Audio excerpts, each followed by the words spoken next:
Good afternoon, kids. It's Mr. Coyne with Doggy Loo Story Hour.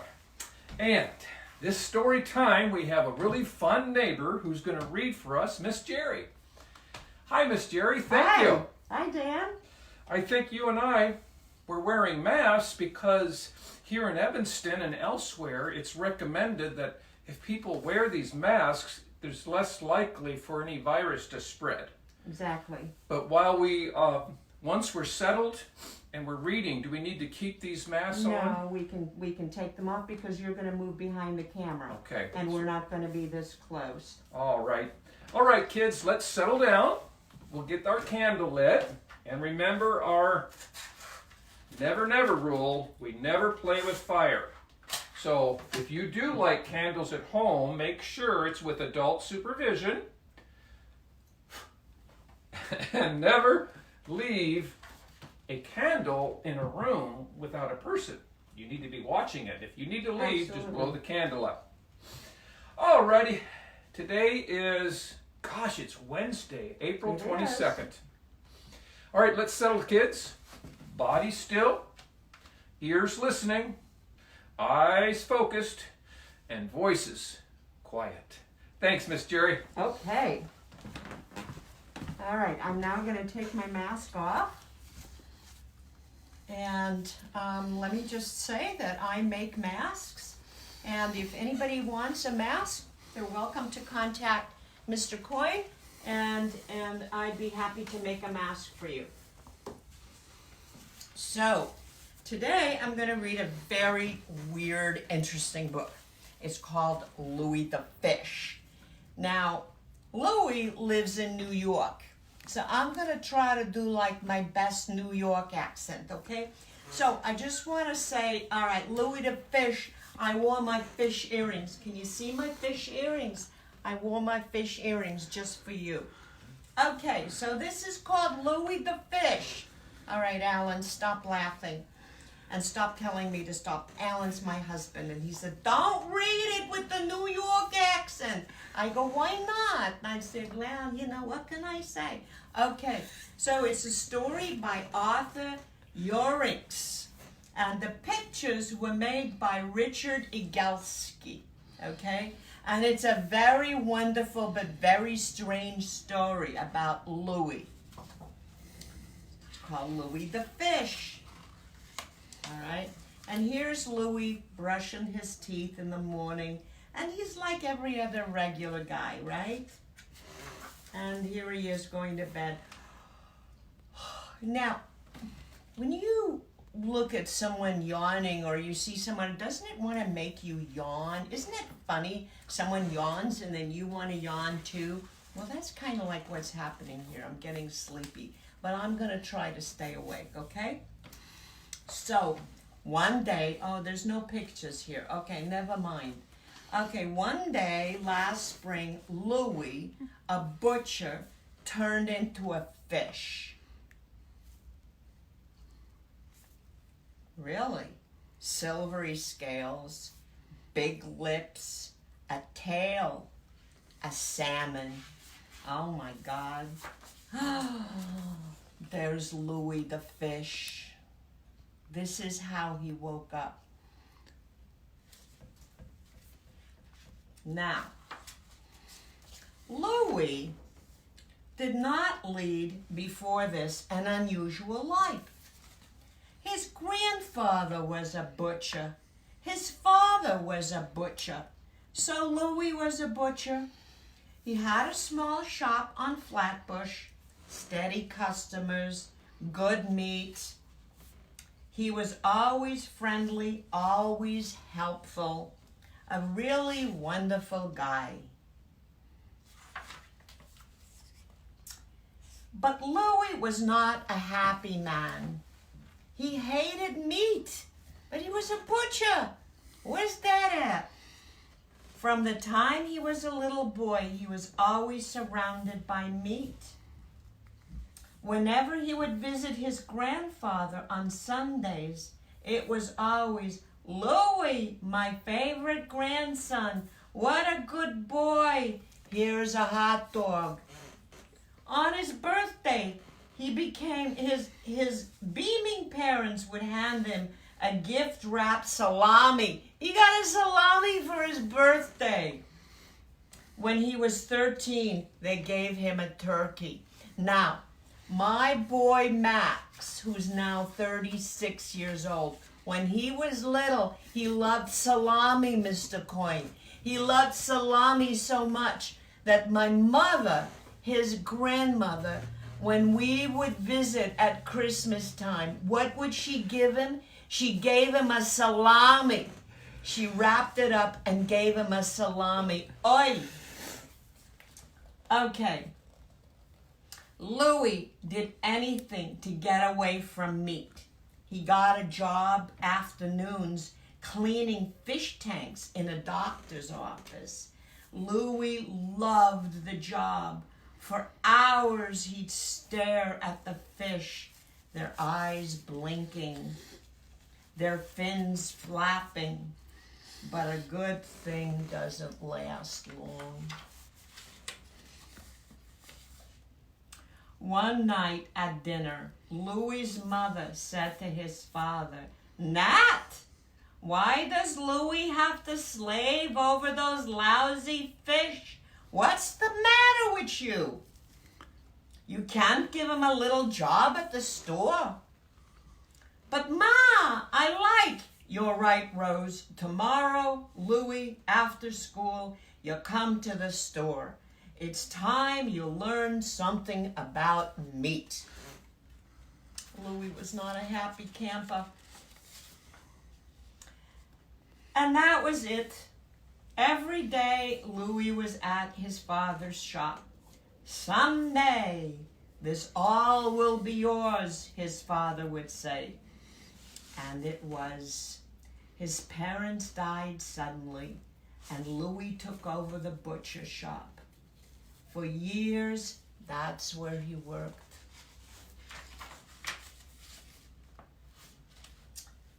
Louis was so unhappy. His only happy times were when he was in the refrigerator. When he went to the refrigerator.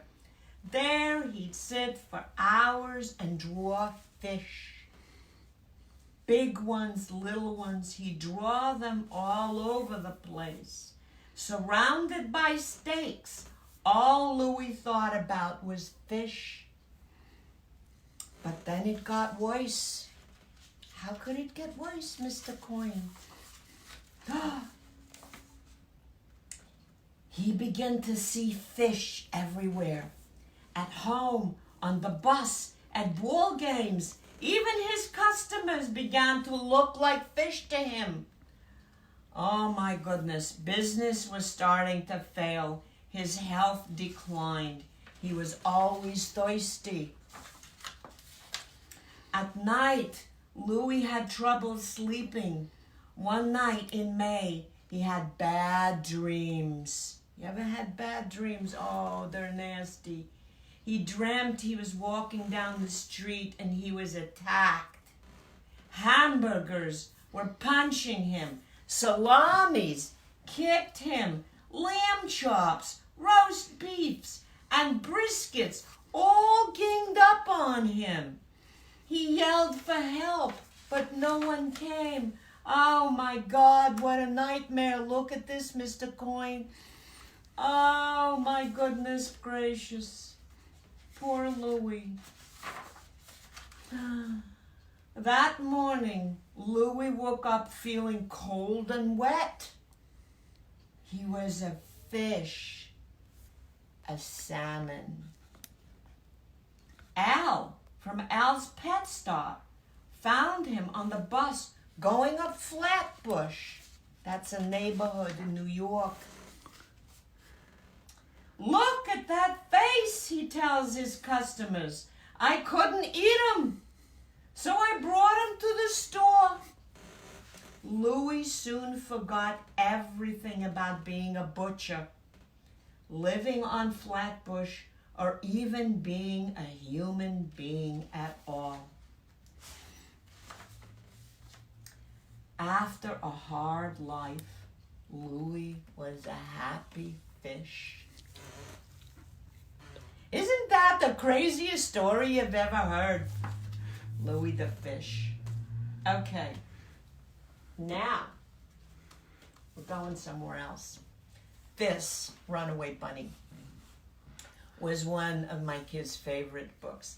So, I always try to have props, and I didn't have any bunny earrings. I didn't have any bunny jewelry or bunny pins. So I picked a turtle. And you know why I picked a turtle? Because you know the story of the bunny and the turtle, and the bunny, is running, and then the turtle is running, but who wins the race and stuff. So you got to use your imagination a little bit, right? When you don't got one thing, you got to do something else. Okay, so this is called The Runaway Bunny, and it's by Margaret Wise Brown and pictures by Clement Hurd. And you can see this book has been really used a lot. We use this book a lot, and it's kind of falling apart, but that's okay.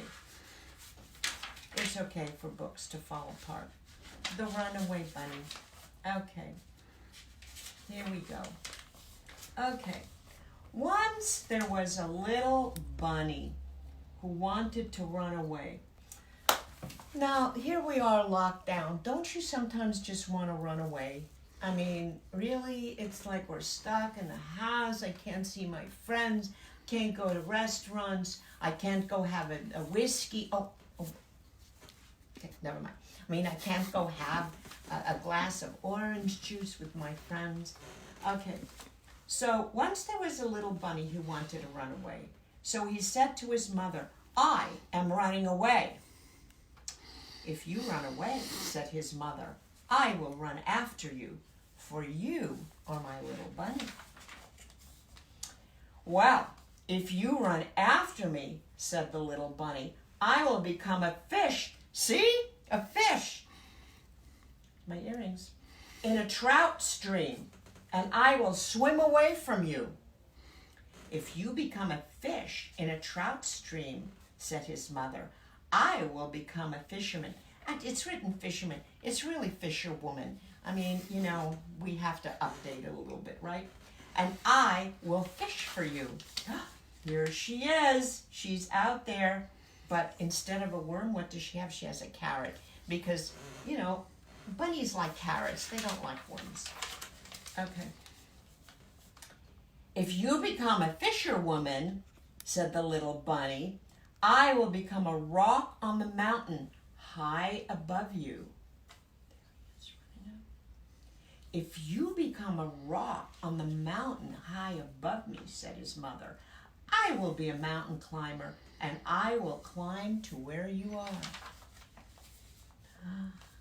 Can you see the bunny? Can you find the bunny? The bunny. There's the bunny, right up there. And here's the mother climbing up to her bunny. "If you become a mountain climber," said the little bunny, "I will be a crocus in a hidden garden." "If you become a crocus in a hidden garden," said his mother, "I will be a gardener, and I will find you." Let's see if we can find where the little bunny is. There he is, hiding in the tulips. And there's Mama Gardener going out to find her little bunny. "Well, if you're a gardener and find me," said the little bunny, "I will be a bird and fly away from you." Oh, look at his wings. "If you become a bird and fly away from me," said his mother, "I will be a tree that you can come home to." What a clever mom. There she is becoming a tree, and the bunny is flying to the mom on the tree. It's kind of like Louie the fish becoming a fish. The mom here is now becoming a tree. "If you become a tree," said the little bunny, "I will become a little sailboat, and I will sail away from you." Now, this is really one persistent bunny. "If you become a sailboat and sail away from me," said his mother, "I will become the wind and blow you where I want you to go." Look at the ears have become sails. Oh my God. And look at the mom who's blowing into the sails, and the poor bunny is has to go back to shore. I love this drawing. Aren't those amazing ears? And there's a flag on top. You can see that? Oops. Uh-oh. Accidental preview. Well, if you become the wind and blow me, said the little bunny, I will join a circus and fly away on a flying trapeze. If you go flying on a flying trapeze, says his mother, I will be a tightrope walker and I will walk across the air to you. And there she is with her tutu and her umbrella, and she's walking across, and she's going to grab that little bunny when he's doing his little pirouettes in the sky. Well, if you become a tightrope walker and walk across the air, said the bunny, I will become a little boy and run into a house. If you become a little boy and run into a house, said the mother bunny, I will become your mother, and I'll catch you in my arms and hug you. Even if you want to run away from me, because that's what moms do, and dads too. And here he is, sitting on mom's lap. Ah, shucks, says the bunny, I might just as well stay where I am and be your little bunny. And so he did. Have a carrot, said the mother bunny. And here they are, happy as two little clams in a burrow, just like you are right now. I hope you're eating a carrot and that you're happy. And there they are. And that's the way of the runaway bunny who came home. Okay, third story. This is called Miss Rumphius. And it is a lovely, lovely story. And as you see, my daughter Emma put her sticker up here, because telling her, this is my book. And it's story and pictures by Barbara Cooney, who's a wonderful illustrator. And Emma even drew her name in here. So, all right, here we go. Okay, this has a lot of words, so you have a lot of time to look at the pictures. The lupine lady lives in a small house overlooking the sea. In between the rocks around her house grow blue and purple and rose-colored flowers. The lupine lady is little and old, but she has not always been that way. I know. She's my great aunt. And she told me so. Once upon a time, she was a little girl named Alice who lived in a city by the sea. From the front stoop, she could see the wharves and the bristling masts of tall ships. Many years ago, her grandfather had come to America on a large sailing ship. You know, we people here in America, we come from a lot of different countries. And we love it when people from different countries come to this country, because these were the first peoples that came here. But actually, the real first peoples were the first peoples who were already living here. And it's the Europeans that came over. And they took over, but we're not going to get into that right now. Anyhow, so this is a grandfather coming in over on a ship. And so this is a long time ago. I mean, where little girls wore, long smocks and dresses. So now, grandfather, he worked in a shop at the bottom of the house, making figureheads for the prows of ships. That means the prow of a ship is the front of a ship right here. And so they'd always have these figured, usually beautiful women, oftentimes without their clothes on. But again, we're not going to get into that. Making figureheads for the prows of ships and carving Indians out of wood. Yeah. to put in front of cigar stores. For Alice's grandfather was an artist. He painted pictures, too, of sailing ships and places across the sea. When he was very busy, Alice helped him put in the skies. And there she is, painting the skies. In the evening, Alice sat on her grandfather's knee and listened to his stories of faraway places. Oh, you know what? I brought a necklace to put on because it shows they're going to be talking about being in faraway places, and it shows people of different color and different sizes and different shapes, along with really wonderful beads. And I call this my inclusive necklace. So I thought it was appropriate for today. All right, so when he was finished, Alice would say, "When I grow up, I too will go to faraway places, and when I grow old, I too will live beside the sea." "That's all very well, little Alice," said the grandfather, "but there's a third thing you must do." "What's that?" asked Alice. "You must do something to make the world more beautiful," said her grandfather. "All right," said Alice, but she did not know what that could be. In the meantime, Alice got up and washed her face and ate porridge for breakfast. She went to school and came home and did her homework, and pretty soon she was grown up. Ooh, that was pretty fast. Then my great-aunt Alice set out to do 3 things she told her grandfather she was going to do.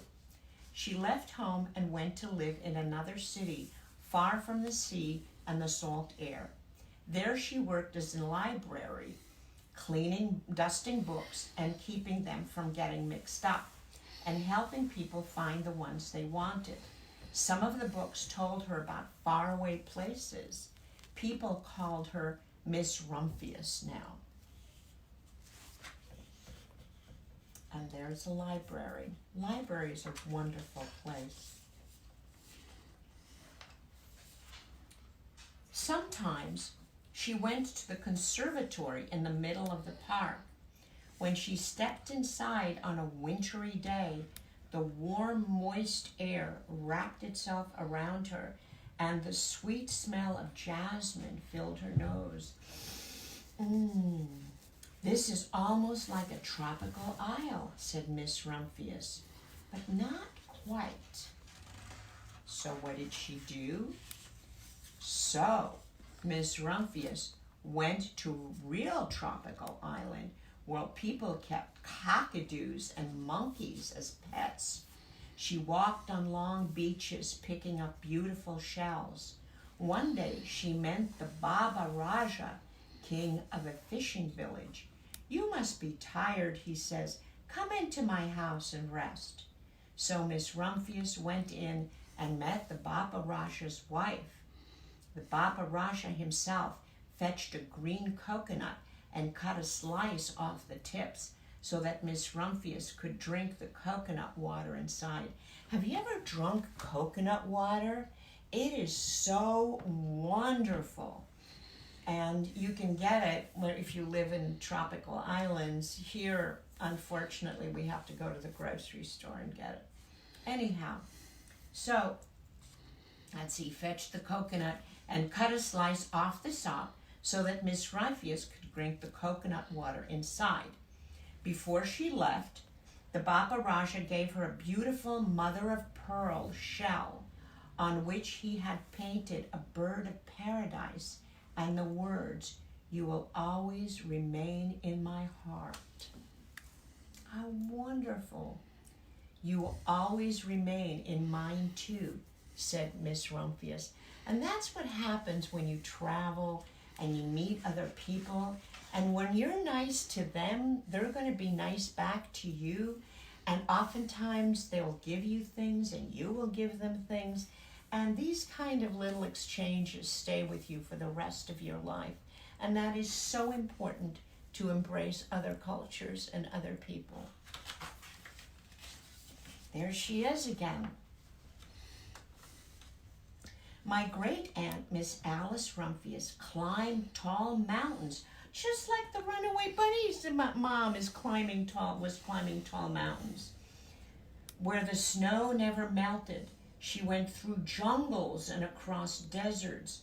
She saw lions playing and kangaroos jumping, and everywhere she made friends. She would never forget. Finally, she came back to the land of the lotus eaters, and there, getting off a camel, she hurt her back. What a foolish thing to do, said Miss Rumphius. Well, I have certainly seen faraway places. Maybe it is time to find my place by the sea. And it was, and she did, just like it was time for the runaway bunny to go home. So, look at this beautiful house that she found.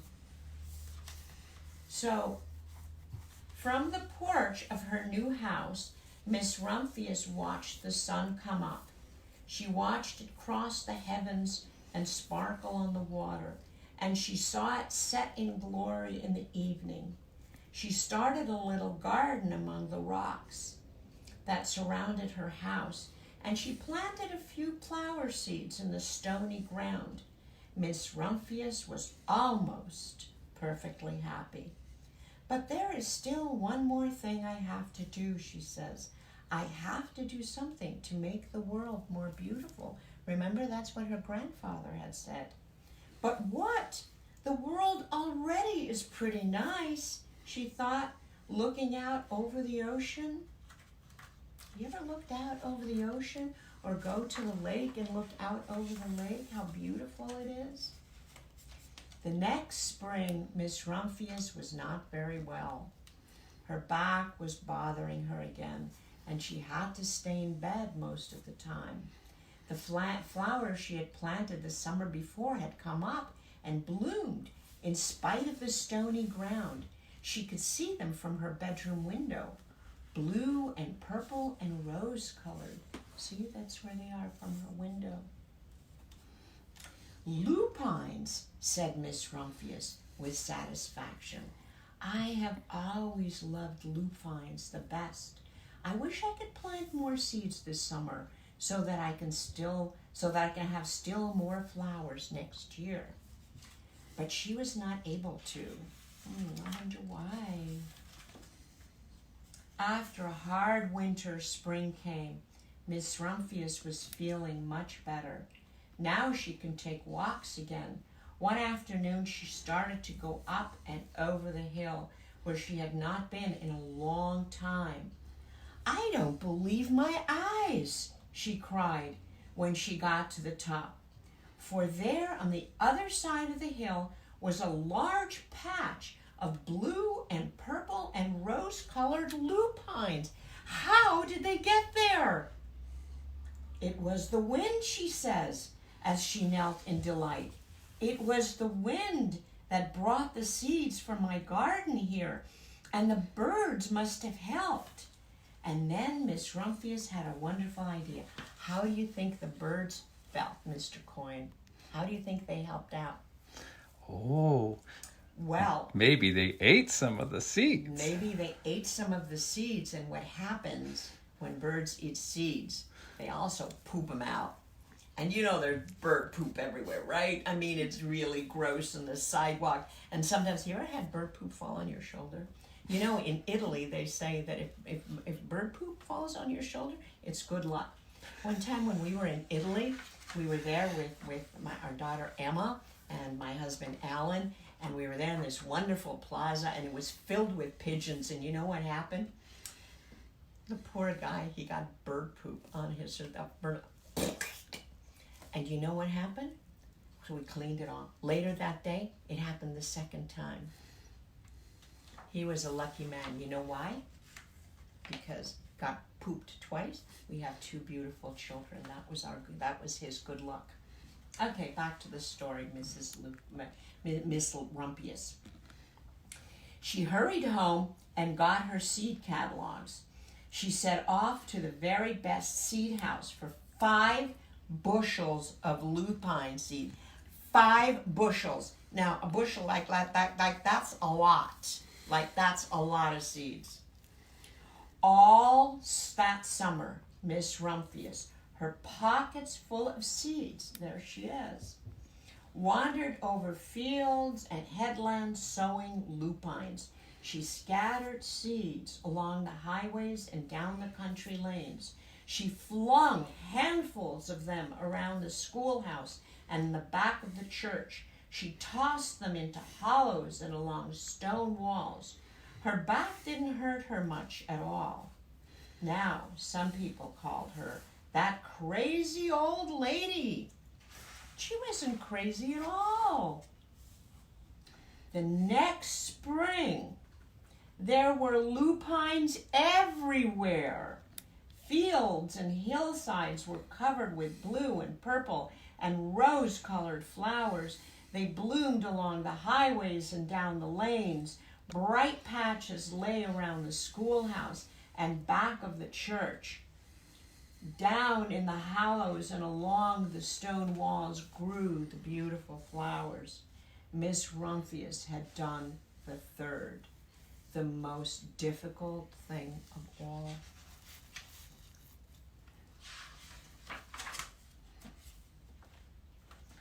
My great-aunt Alice, Miss Rumphius, is very old now. Her hair is very white. There she is, sitting there. See how white her hair is? And there's her cockatoo. Every year, there are more and more lupines. Now they call her the lupine lady. Sometimes my friends stand with me outside her gate, curious to see the old lady who planted the fields of lupines. When she invites us in, they come slowly. They think she is the oldest woman in the world. Often she tells us stories of faraway places, just like her grandfather used to do. When I grow up, I tell her, I too will go to faraway places and come home to live by the sea. That is all very well, little Alice, says my aunt, but there is a third thing you must do. What is that? I ask. You must do something to make the world more beautiful. All right, I say. But I did not know yet what that can be.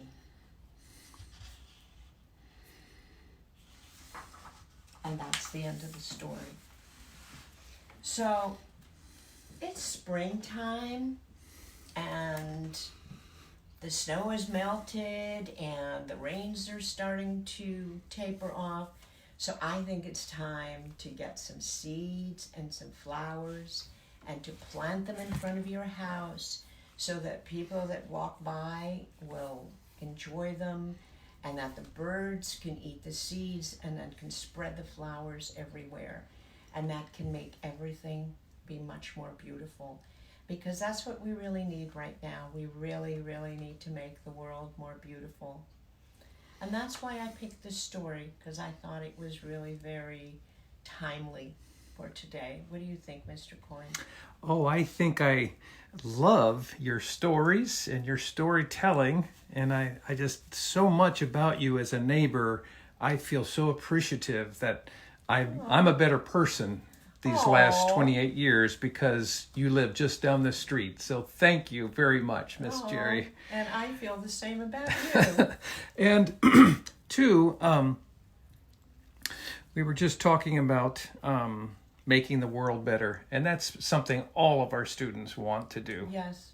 Absolutely. And I am so encouraged that when I see young people that are very much involved in the environmental movement and that are planting trees, and they're telling us grown-ups, some of us are, pretty decent people, others are not.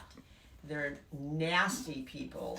And some people need more ice cream and cookies to chill out. Some people need more ice cream and cookies, absolutely. And I'm definitely ready for that. So kitties, till next time, and just make the world a more beautiful place. Sing and be happy, and stay 6 feet away wear masks until this virus has gone away. That's right. You and I were wearing masks at the beginning to stay safe. For those who came later in this, could you show us what your mask looks like? Now, I also like bling. Oh. So I made this mask, and I blinged it up a little bit. And that's what mine looks like. And I love wearing it. It's so much fun. And it gives me a real sense of security. Because really, when you wear a mask, it's more to protect other people. Because what if I'm carrying something and then I'm not spreading it to you? So it's really to protect other people rather than protecting me. Did you buy this mask from a very expensive type store in New York? Yes, absolutely. This cost me so much money, especially with the extra bling. Oh my goodness gracious. You know how much it costs? No. $4,779.51. Oh! Or did you make it? Yeah, I made it. Well, thanks again, what? Jerry. If you want one, you can contact Mr. Coyne, and I'd be happy to make you one. Thank for you. $4,477.51. Of course. Absolutely. Well, kids, let's thank Miss Jerry for this reading and for all of the ways she makes our world better. And we will now say good night, and we'll see you again tomorrow, Thursday. Absolutely. Thank you.